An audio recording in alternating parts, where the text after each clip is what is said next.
So here the two boats are with one leg to go, sitting side by side at anchor, waiting for some wind to get us to be able to buck the current back up to the finish. Eventually, 20 minutes later, a light sea breeze fills in, and we're able to move. It was an interesting last leg. Silent Maid and Kathleen split by a large distance. On board Kathleen, we figured we'd end up sailing out of the current over on the Portsmouth shore, and we ended up sailing a lot of extra distance to get there, while Silent Maid stayed on the rum line to the finish. She was in more current, but she had to sail a lot less distance to get there. And we had no idea how the race would turn out. We were separated by a large distance. But when the boats came back together, it was Kathleen in the lead, and we ended up winning by about a minute, and thereby winning the series with 3 race wins. Here's, yes, thank you. It was a big celebration for Team Kathleen that night at the museum, I'll tell you. Here's the museum's own Mary Feeney during the race, on board during that race win. Just a couple other racing anecdotes. Every other year, Kathleen has been out to the Vineyard to sail in the Pat West gaff rig and schooner races that they hold in early September. It's quite an amazing race. All the beautiful wooden boats and gaff rig boats empty out of the inner harbor in Vineyard Haven to come out to race. Even the big ones like Juneau, who's pictured here, and When and If, and recently Nat Benjamin's new schooner Charlotte come out and race.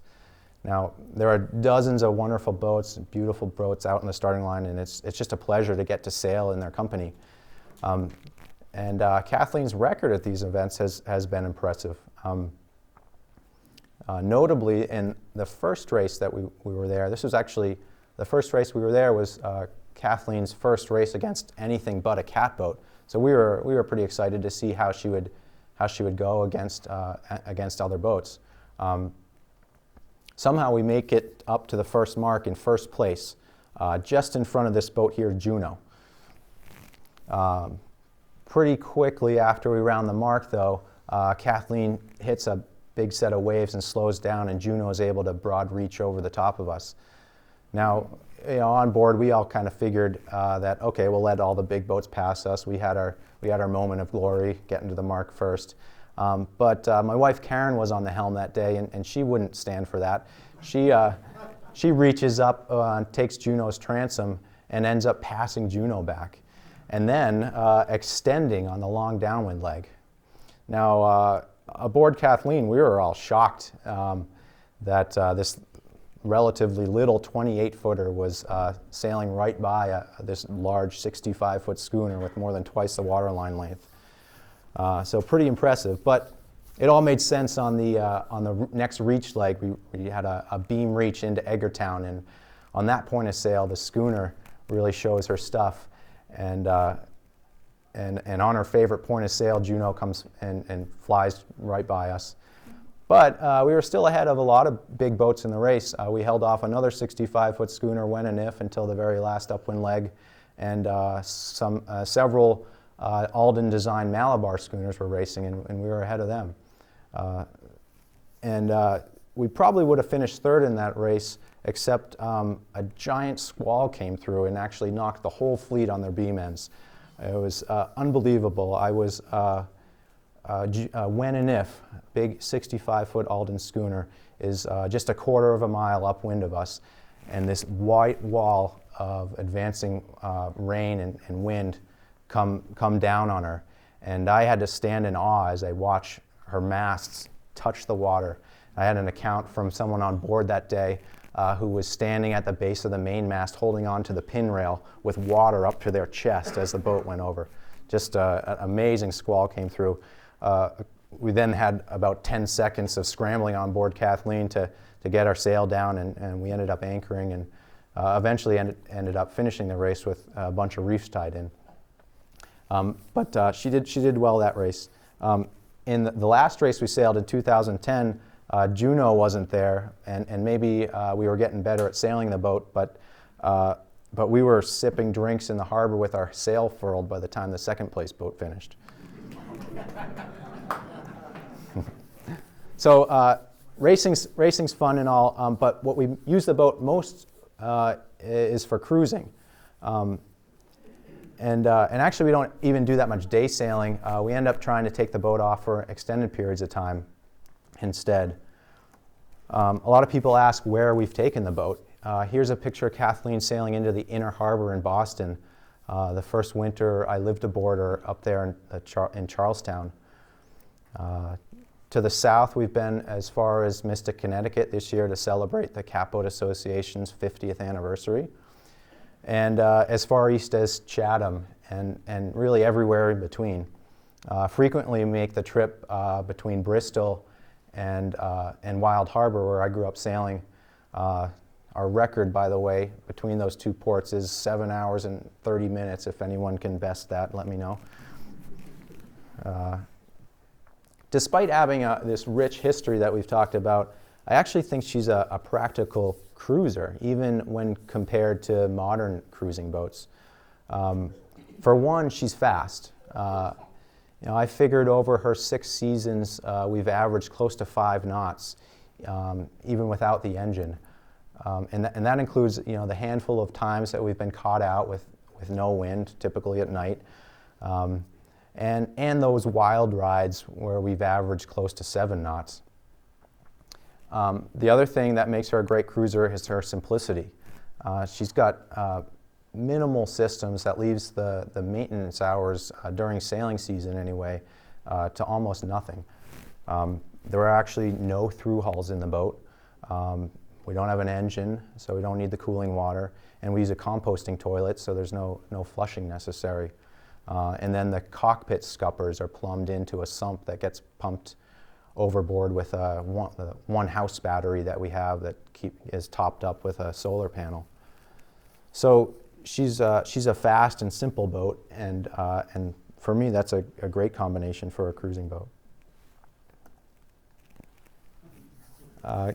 Given her pedigree, this is a boat that could take the 10 coats of varnish every year and get sailed daintily from wooden boat show to classic yacht regatta in order to show her off.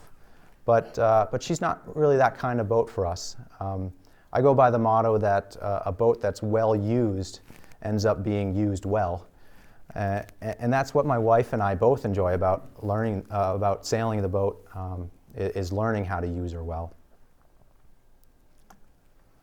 So just a couple concluding remarks. I think Beetle's here to take any orders. Everyone can line up in the back at the end.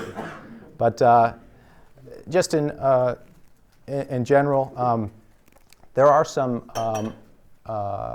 things that we've learned, some things that work and some things that don't work or didn't work on the boat.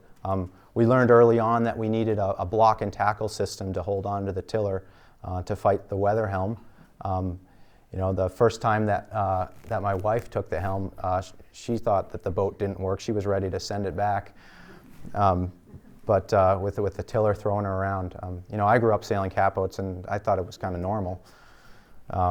But there is helm on the boat that you have to deal with. One other thing that definitely works on the boat is her maneuverability. Even the first day that we sailed her, we were able to sail up into Cuttyhunk Harbor, sail around the harbor. The tiller on the boat makes maneuvering in tight quarters really easy, and we can tack up. We've tacked up the Sepuit River, which is out in Osterville. It's maybe 3 boat lengths wide in places, and Kathleen can tack right up that channel without issue. So there are a lot of things that work really well on the boat. And a lot of people ask if we can single-hand her, and yes, definitely. The historical photos that you see of a lot of the Hanley boats show 5 burly men on board, and that was something that I was worried about. Was I going to have to find 5 friends to come sailing with me all the time? But but it turns out you can single-hand her. My wife single-hands her. I do. It's not too hard. And the boat works for our family. This is our picture of our son Benjamin here. He's a year old. This is a cruise that we took this fall. I think that he's going to have loads of fun getting to know the boat as he grows up. As far as racing the boat goes, she's definitely fast. I think she's proven to me that Hanley can design some of the fastest racing catboats ever. For cruising, the boat works. She's, like I said, she's fast and simple, and it's worked as a wonderful cruising boat for us. As a liveaboard, I did live on the boat for a long time, and for a young, energetic person, a single person, yes, it would work, maybe. As far as just generally owning the boat, the maintenance, it's a new wooden boat. I think old wooden boats or wooden boats in general get a bad rap because there are a lot of old ones that need a lot of maintenance. This is a new boat, and it's just sanding and painting every year, and all of which I can do myself. So in short, she's a dream come true, and an experiment that's proven her worth. So we'll end with a little more video footage.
Tim, I can't thank you enough.